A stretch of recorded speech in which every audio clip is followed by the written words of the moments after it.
Hello everyone. आज इस video के द्वारा मैं जो विषय आपके समक्ष प्रस्तुत करने जा रही हूँ उसका शीर्षक है कर्नेलिया का गीत एवं इसके कवि हैं जयशंकर प्रसाद। तो आइए हम पढ़ते हैं कविता कर्नेलिया का गीत। परंतु इससे पहले मैं चाहती हूँ कि आप इस कविता की पृष्ठभूमि को जान लें, जिससे कविता को सरल रूप में समझा जा सके। कर्नेलिया का गीत कविता जयशंकर प्रसाद जी के चंद्रगुप्त नाटक का एक प्रसिद्ध गीत है। कर्नेलिया महान सिकंदर के सेनापति सेल्यूकस की पुत्री है। हाँ, यह वही महान सिकंदर हैं जिनको आपने इतिहास में पढ़ा है। इनके सेनापति ही सेल्यूकस निकेटर थे। जब वे युद्ध में राजा चंद्रगुप्त से हार जाते हैं तो संधि एवं मित्रता का संदेश के साथ अपनी पुत्री कर्नेलिया का विवाह चंद्रगुप्त मौर्य से करा देते हैं और इस प्रकार कर्नेलिया का भारत में मौर्य वंश की रानी के रूप में आगमन हुआ। सिंधु नदी के तट पर कर्नेलिया का ग्रीक शिविर है।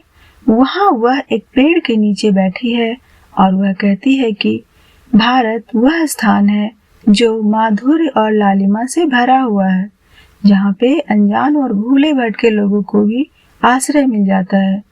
दूसरे देशों से आए हुए पक्षी भारत में ही अपना घोंसला बनाना चाहते हैं। यहाँ के लोग दूसरों के दुख तकलीफों को देखकर अत्यंत भावुक एवं द्रवित हो जाते हैं। विशाल समुद्र की लहरें भी भारत के किनारों से टकराकर शांत हो जाती है, अर्थात उन्हें भी यहाँ आकर आश्रय मिलता है एवं किनारा मिलता है। अब हम काव्यांश को पढ़ेंगे और साथ साथ इसका अर्थ ग्रहण भी करते हुए चलेंगे। आपकी सुविधा के लिए यहाँ पे कुछ कठिन शब्द हैं जिनके अर्थ लिखे हुए हैं। अरुण यह मधुमय देश है हमारा, जहाँ पहुँच अनजान क्षितिज को मिलता एक सहारा। सरस तामरस गर्भ विभा पर नाच रही तरुशिखा मनोहर, छिटका जीवन हरियाली पर मंगल कुमकुम सारा। अरुण यह मधुमय देश हमारा। यहाँ अरुण प्रातः काल का सूर्य जो कि लाल रंग बिखेरता हुआ नजर आता है, उसके लिए प्रयोग हुआ है। प्रस्तुत काव्यांश में कर्नेलिया भारत देश की भौगोलिक, प्राकृतिक एवं सांस्कृतिक सौंदर्य का वर्णन करते हुए कहती है कि भारत वह देश है जहाँ पर ज्ञान, मधुरता, भाईचारा, सभ्यता का सूर्य सर्वप्रथम उदित हुआ है। इस देश में मधुरता, मिठास चारों तरफ फैला हुआ है। अरुण यह मधुमय देश है हमारा, जहाँ पहुँच अनजान क्षितिज को मिलता एक सहारा। यहाँ पर क्षितिज का मतलब होता है जहाँ धरती और आकाश एक साथ मिलते हुए दिखाई देते हैं, परंतु चूंकि यह छायावादी कविता है इसलिए यहाँ पे इसका शाब्दिक अर्थ ना लेकर के हम इसका लाक्षणिक अर्थ लेंगे। तो यहाँ क्षितिज प्रतीक रूप में आया है वो व्यक्ति जो दूर देश यानी बाहर के देश से हमारे देश में आया है, जो हमारे देश के लिए अनजान है, और ऐसे लोगों को भी यहाँ पे सहारा मिलता है, मतलब उन्हें अपनापन मिलता है। अर्थात यहाँ के लोगों के दिलों में न केवल अपनों के प्रति बल्कि अनजान लोगों के प्रति भी अपनापन है। आगे काव्यांश देखते हैं। सरसता में रस गर्भ विभा पर नाच रही तरुशिखा मनोहर, छिटका जीवन हरियाली पर मंगल कुमकुम सारा। कर्नेलिया को प्रातः काल का दृश्य बहुत अच्छा लगता है। जब सूर्य उदित हो रहा है तो उसकी लालिमा, उसकी किरणें तरुशिखा अर्थात पेड़ की ऊंची शाखाओं पर, जिसे फुनगी भी कहते हैं, पेड़ की फुनगी पर पड़ती है और उन किरणों की चमक जिसमें लालिमा भरी होती है वह पूरे वृक्ष को घेर लेती है और ऐसा प्रतीत होता है कि पेड़ की शाखाएं कमल के फूल के बीच खुश होकर नाच रही हो। फिर पेड़ों से होती हुई यह किरणें हरियाली अर्थात धरती पर पड़ती है तो मानो ऐसा प्रतीत होता है कि संपूर्ण धरा पर किसी ने मंगलकारी, मंगल यहाँ पे इसलिए प्रयोग में हुआ है क्योंकि मंगल का अर्थ होता है शुभ, और कुमकुम का अर्थ होता है सिंदूर। तो ऐसा प्रतीत होता है जैसे किसी ने मंगलकारी कुमकुम अर्थात लाल रंग का सिंदूर चारों ओर फैला दिया है। अब हम इस काव्यांश में प्रयुक्त शिल्प सौंदर्य को देख लेते हैं। अलंकार यहाँ पर जीवन हरियाली, यहाँ पे रूपक अलंकार का प्रयोग हुआ है। नाच रही तरुशिखा मनोहर, यहाँ पे प्रकृति का वर्णन मानव के रूप में किया गया है, इसलिए यहाँ पे मानवीकरण अलंकार है। रस, संपूर्ण कविता में अद्भुत रस विद्यमान है। बिंब, यहाँ पे दृश्य बिंब का प्रयोग किया गया है। भाषा इसकी विषय के अनुकूल, सरल एवं परिष्कृत तत्सम प्रधान खड़ी बोली का प्रयोग हुआ है। गुण, संपूर्ण कविता में माधुर्य गुण है क्योंकि प्रकृति का वर्णन किया गया है। अब हम अगले काव्यांश को पढ़कर उसका अर्थ ग्रहण करेंगे। लघु सुर धनु से पंख पसारे, शीतल मलय समीर सहारे, उड़ते खग जिस ओर मुंह किए, समझ निड़ निज प्यारा, बरसाती आँखों के बादल बनते जहां भरे करुणाजल, लहरें टकराती अनंत की पाकर जहां किनारा, अरुणवा मधुमय देश हमारा। अब हम अगले काव्यांश को पढ़कर उसका अर्थ ग्रहण करेंगे। लघु सुर धनु से पंख पसारे, शीतल मलय समीर सहारे, उड़ते खग जिस ओर मुंह किए, समझ निड़ निज प्यारा, बरसाती आँखों के बादल बनते जहां भरे करुणाजल, लहरें टकराती अनंत की पाकर जहां किनारा, अरुणवा मधुमय देश हमारा। मलय समीर, मलय का यहाँ पे शाब्दिक अर्थ होगा कि मलय दक्षिण भारत में एक पर्वत का भी नाम है जिसके ऊपर चंदन के वृक्ष पाए जाते हैं, परंतु यहाँ पे इसका लाक्षणिक अर्थ होगा मलय समीर सहारे, यानी कि वो जो हवा, समीर जो है तो वहां पर जो हवा बहती है उसमें चंदन की खुशबू से युक्त हवा वो होती है। वो शीतल यानी ठंडी हवा, चंदन से युक्त हवा, खुशबूदार हवा के सहारे ये छोटे छोटे इंद्रधनुष के रंगों जैसे रंग बिरंगे दिखने वाले पक्षी पंख फैलाए उन हवा के सहारे भारत में प्रवेश कर जाते हैं।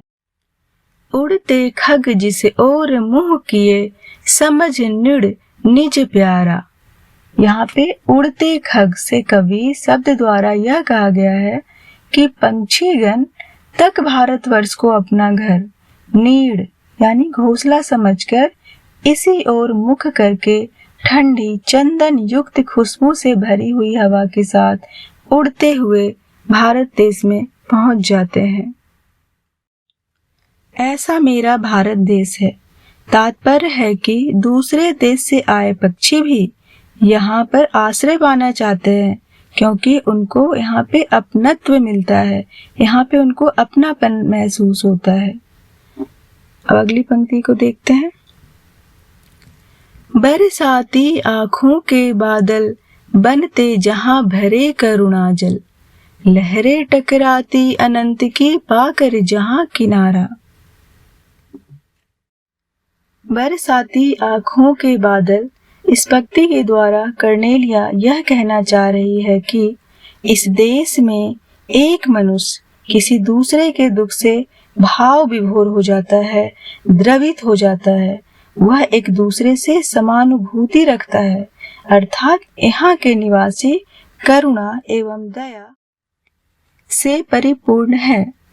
एक दूसरे के दुखों से द्रवित होकर उनकी आंखों से निकलने वाले आंसू ही बादल बनकर करुणा की दया की वर्षा करते हैं, अर्थात एक मनुष्य दूसरे मनुष्य का दुख देखकर करुणा से इस प्रकार भर जाता है जिस प्रकार वर्षा ऋतु में बादल पानी से भर जाते हैं। लहरें टकराती अनंत की पाकर जहां किनारा, यहाँ पर अनंत लहरों के टकराने की बात कही गई है, जिसका अर्थ है कि भारत में विशाल समुद्र तट है और अनंत दिखाई देने वाले समुद्र की लहरें भी जब भारत की सीमा से टकराती है तो वह भी शांत हो जाती है, उसे भी किनारा मिल जाता है उसे भी आश्रय मिल जाता है। ऐसा हमारा भारत देश है। अब हम काव्यांश में प्रयुक्त शिल्प सौंदर्य को देख लेते हैं। अलंकार लघु सुर धनु से, यहाँ पे तुलना किया गया है, इसलिए यहाँ पे उपमा अलंकार है। समीर सहारे निड़ निज, यहाँ पे स का 2 बार प्रयुक्त किया गया है और न व्यंजन का भी 2 बार प्रयोग किया गया है, इसलिए यहाँ पे व्यंजनों की आवृत्ति है, तो अनुप्रास अलंकार है। करुणा जल, यहाँ पे रूपक अलंकार है।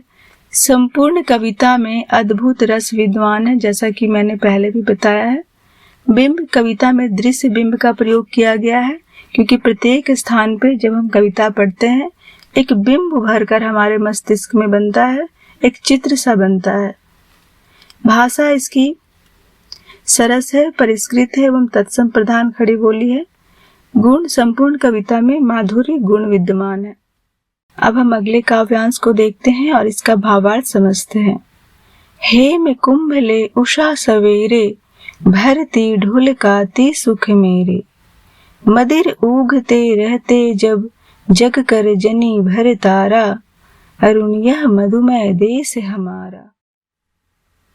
प्रस्तुत काव्यांश में कर्नेलिया प्रातः काल का मनोहर वातावरण का वर्णन करते हुए कहती है कि हेम कुंभ यानी सोने का घड़ा, जो यहाँ सूर्य का प्रतीक है, क्योंकि घड़े के समान गोल और सोने के समान चमकता हुआ सूरज प्रातः काल में होता है, अर्थात प्रातः काल में चारों ओर सूर्य की सुनहरी किरणें फैली हुई है।